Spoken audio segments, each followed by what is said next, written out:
পৃথিবীর বিভিন্ন প্রান্ত থেকে আজকাল খুব বেশি এরকম ঘটনা পাওয়া যাচ্ছে যেখান থেকে মানুষ বড় বড় জায়ান্টদেরকে বা তাদের বাসস্থান মানুষের চোখে ধরা পড়ছে, উদ্ঘাটন করতে পারছে। তবে ইদানিং মনে হচ্ছে খুবই ফ্রিকুয়েন্টলি কিছুদিন পরপরই মানুষ এখন বেশি বেশি এগুলো খুঁজে পাচ্ছে। যেমন গত জুলাই মাসে আমি অ্যান্ড্রু ডসন নামক একজন টিকটকারকে নিয়ে ভিডিও করেছিলাম যে ক্যানাডার একটি পাহাড়ে বড় একটি জায়ান্ট দেখতে পেয়েছিল এবং তা ক্যামেরাবন্দি করে টিকটকে আপলোড করেছিল, আর তার কিছুদিন পরই সে উধাও হয়ে যায়।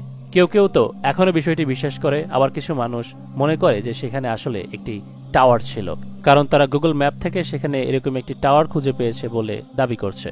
তবে অ্যান্ড্রিউর দ্বিতীয় ভিডিওতে কিন্তু আমরা এরকম কোনো টাওয়ার বা জায়ান্ট দেখতে পাইনি। অনেকেই বলেছে যে সে মিসলোকেট করেছে বা লোকেশন চেঞ্জ করে দেখিয়েছে, যার কারণে সেই টাওয়ার সেখানে তখন দেখা যায়নি। ইন্টারনেটে এখনো এ বিষয়ে নানান রকম মানুষের মুখে আমরা নানান রকম কথা শুনতে পাই।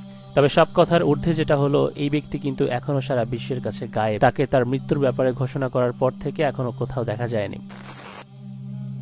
Another TikToker, RDB Cell, has recently gone viral claiming to film a giant that came out of what looks to be a doorway in the mountains in Oregon.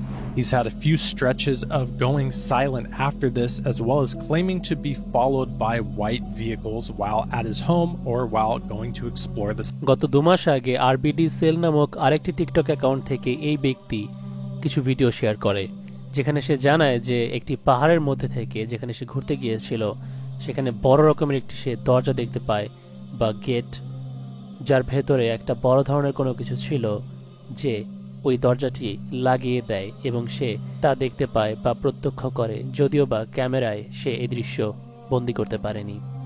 তবে অন্য কেউ তার ড্রোন দিয়ে সেখানে পাহাড়ে একটি দরজার শেপ দেখতে পায়।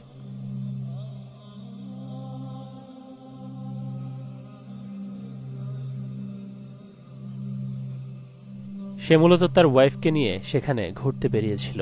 এরপর হঠাৎ এই দৃশ্য দেখে উভয় সেখান থেকে আতঙ্কে পালাতে শুরু করে।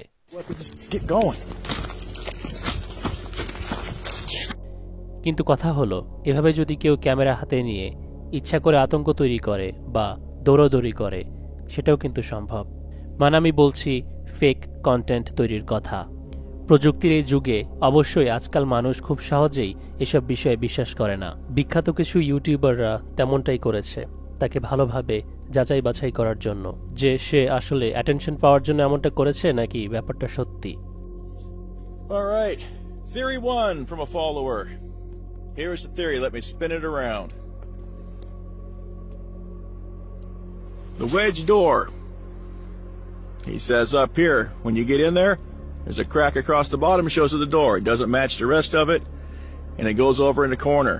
Over in the corner, they say there is this pivot point where there's something in there so they can push it in and out, and it's a pivot point in the rocks over there. And I have a drawing that it was sent to me in the whole 9 yards.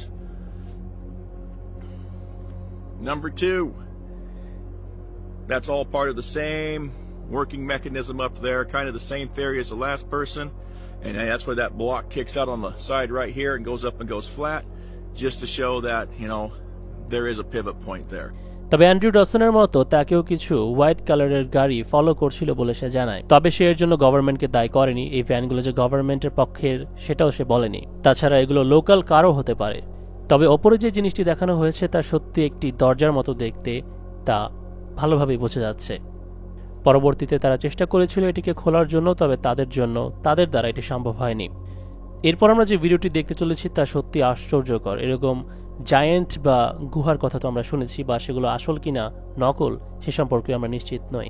তবে এখানে যে ভিডিওটি আপনারা দেখতে পাচ্ছেন, recently কয়েক মাস আগে এটি ভাইরাল হয়। প্রাচীন কোনো একটি গুহা যার মধ্যে বড়সড় একটি মুখ খোদাই করে বানানো, এবং সেই মুখের কপালে রয়েছে একটি মাত্র চোখ। অনেকেই এই স্ট্রাকচারটিকে দাজ্জালের কোনো প্রতিচ্ছবি বলে সন্দেহ করেছে, কারণ আমরা জানি হাদিসে বর্ণনা করা আছে দাজ্জাল এক চোখের হবে। কিছু মানুষ গুজবও ছড়িয়েছিল যে এটি ইসরায়েলের কোনো একটা জায়গা যেখানে দাজ্জালকে পাওয়া গেছে, বা দাজ্জাল হয়তো এই গুহাতেই লুকিয়ে আছে বা ছিল। তবে বাস্তবে এটি ইউকের পাশের দেশ ওয়েলসের ভিডিও। সেখানকার একটি গুহা থেকে কিছু ভিজিটর এই দৃশ্য ক্যাপচার করেছিল। এখন প্রশ্ন হলো, কারা বা কি কারণে এই মাথাটি তৈরি করা হয়েছিল? কিছু সূত্রে জানা গিয়েছে যে সেখানে থাকা ডাকিনী বিদ্যা চর্চাকারীরা তাদের রিচুয়ালের জন্য এই জায়গাটিকে বেছে নিয়েছিল এবং এখানে তারা এরকম চিত্র এঁকেছে। এখন প্রশ্ন হলো, এক চোখের দেখতে এরকম বৃহৎ আকারের মানব, যার বাস্তবে কোনো রূপ আমরা কোনো মানুষের দেখি না, তাকে কেন উপাসনা করা হয়েছিল? আর বিভিন্ন সময় যে এরকম জায়ান্টের রিপোর্ট উঠে আসছে, তাও কি সব মিথ্যা? বাইবেল, মানে যেটিকে ইঞ্জিল না বলে মানুষদের সংকলন করা জ্ঞান বলতে পারি বা কেতাব, সেখানকার জেনেসিস চ্যাপ্টার 6 ভার্স 1 থেকে 4-এ উল্লেখ করা আছে এরকম জায়ান্টদের কথা, যাদেরকে মহাপুরুষ বা হিরো হিসেবে বর্ণনা করা হয়েছে। জায়ান্ট মূলত তাদেরকেই বলা হয় যারা আকার আকৃতিতে সাধারণ মানুষদের তুলনায় অনেক বৃহৎ বা বড় আকৃতির হয়ে থাকে। তাদেরকে বাইবেলের ভাষায় সম্ভবত নেফেলেম বলা হয়েছে। তবে মেসোপটেমিয়ান ভাষায় একই রকম স্টোরিতে এদেরকে আনুনাকি বলা হয়েছে, যারা সৃষ্টিকর্তার পুত্র ছিল এবং মানবদেরকে বিবাহ করে মানুষের সাথে মিশে যায়। বাইবেলে এমনই বলা হয়েছে যে ওরা মানুষদের কন্যাদেরকে সুন্দরী পেয়ে তাদেরকে বিয়ে করে। দ্য ট্যাবলেট অফ শামাস, যা হয়তো সিক্রেট রিভিল্ডের এই চ্যানেলে আপনারা আগেও দেখেছেন, এখানে আপনি দেখতে পাচ্ছেন যে এখানে বসে আছে সে কিন্তু দেখতে বৃহৎ আকারের, খুবই বড়, আর তার সামনের মানুষগুলো ছোট ছোট। এই ছবিটিও বেশ ফেমাস, যেখানে আপনি এই বড় আকৃতির মানুষটিকে তার হাতের মধ্যে একটি সিংহকে ধরে থাকতে দেখতে পারছেন, যেন মনে হচ্ছে একটি বিড়াল হাতে ধরে আছে। মজার বিষয় হলো, এরকম বড় আকৃতি মানবের ব্যাপারে আমাদের হাদিসেও বর্ণনা আছে, তবে তা আদম আলাইহিস সালাম নামক যেই ক্যারেক্টার সম্পর্কে আমরা জানি, ধারণা করা হয় সে নিজেও একজন জায়ান্ট বা বৃহৎ আকৃতির মানুষ ছিল, যার কারণে তাকে মাইটি হান্টার বলা হতো। বাইবেলে এই শব্দই ব্যবহার হয়েছে এবং এই কারণেই তাকে সবাই ভয় পেত আর উপাসনা করত। সে নিজেকে খুবই শক্তিশালী মনে করেছিল যে সৃষ্টিকর্তার বিরুদ্ধে বিদ্রোহ করে এবং যুদ্ধ ঘোষণা করে।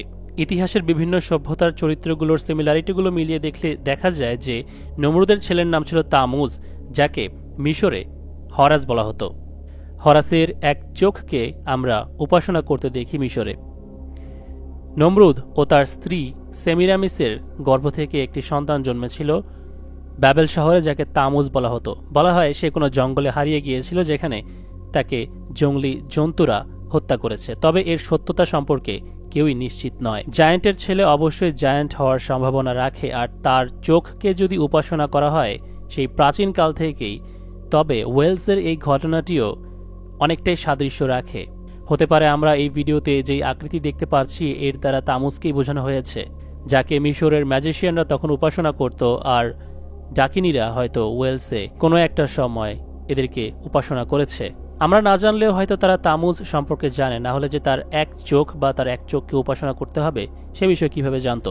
বর্তমানে ইলুমিনাতি এক চোখের উপাসনা করে আর এক চোখ দাজ্জালের, সেটাও আমরা জানি। হরাসেরও শুধু এক চোখ দেখানো হয়, সেটিকে উপাসনা করা হয়। এর মধ্যে অবশ্যই কোনো রিজেম্বল, মিল তো অবশ্যই রয়েছে। দাজ্জাল নিজেও মানব সন্তান, এটা হাদিস থেকে স্পষ্ট, এবং সে যে একজন বৃহৎ আকৃতির জায়ান্ট সেটিও। তামিমাদ দারি রাদিয়াল্লাহু তাআলা আনহুর বর্ণনাকৃত ওই হাদিসে আমরা দেখতে পাই দীর্ঘ 1 মাস সমুদ্রে উত্তাল তরঙ্গমালার মধ্যে ওনাদের জাহাজ কোনো একটা দ্বীপের কাছে গিয়ে পৌঁছায় এবং সেখানে গিয়ে তারা অদ্ভুত একটি পশম বিশিষ্ট প্রাণীকে দেখে এবং আতঙ্কিত হয়ে পড়েন। সেই প্রাণীটি নিজেকে গোয়েন্দা বলে পরিচয় দেয় এবং ওনাদেরকে একটি প্রাসাদে যেতে বলে। সেখানে গিয়ে ওনারা দেখতে পান মজবুত শিকলে বাঁধা আরও অদ্ভুত বৃহৎ আকৃতির এক মানুষ। লক্ষ্য করবেন এখানে বৃহৎ আকৃতির মানুষ বলা হয়েছে, আর রাসূলুল্লাহ সাল্লাল্লাহু আলাইহি ওয়াসাল্লাম কনফার্ম করেছেন যে এটা হচ্ছে দাজ্জাল। তাহলে অবশ্যই পৃথিবীর মধ্যে তাদের অস্তিত্ব আছে, আর কেউ যদি তামিমাদ দারি রাদিয়াল্লাহু তাআলা আনহুর মতো ট্রাভেল করতে গিয়ে কোনো পাহাড়ের মধ্যে এরকম জায়ান্ট দেখতে পায়, তাহলে তা কিন্তু একেবারেই উড়িয়ে দেওয়া যাবে না। এই প্রযুক্তির যুগে বিষয়গুলো বিশ্বাস করা যদিও আমাদের কাছে খুবই কঠিন, তবে রিসার্চ করে আমরা যতটুকু বুঝতে পারছি জায়ান্ট নমরুদের সাথে দাজ্জালের কানেকশন আছে এবং এ সমস্ত পরিত্যক্ত পাহাড়গুলোতে জায়ান্টরা থাকতে পারে এবং তাদের অবশ্যই গোয়েন্দা আছে, তাদেরকে রক্ষণাবেক্ষণ করছে হয়তো আমাদেরই গভর্নমেন্ট, মানে আমি ইউরোপের কথা বলছি আর কি। ইহুদিদেরও হয়তো অবশ্যই দাজ্জালের সাথে যোগাযোগ আছে এবং এই ইহুদি রাবাই নিজেই সেটা বলেছে যে সে দাজ্জালের সাথে সাক্ষাৎ করেছে। বাকিটা আল্লাহু আলাম। তবে আজ বেশ কিছু রিপোর্ট একত্র করলাম যেন বিষয়গুলো আপনাদের বুঝতে সুবিধা হয়। সিক্রেট রিভিল্ডের ডাই হার্ট ফ্যান হয়ে থাকলে অবশ্যই আমাদের মার্চেন্ডাইজ নিতে পারেন ফেসবুক পেজ SR ফ্যাশনওয়্যার থেকে, এবং যেন ভিডিওটি বেশি করে মানুষের কাছে পৌঁছায় তাই লাইক করতে ভুলবেন না। আজকের জন্য এখানে বিদায় নিচ্ছি। আসসালামু আলাইকুম ওয়া রাহমাতুল্লাহি ওয়া বারাকাতুহু।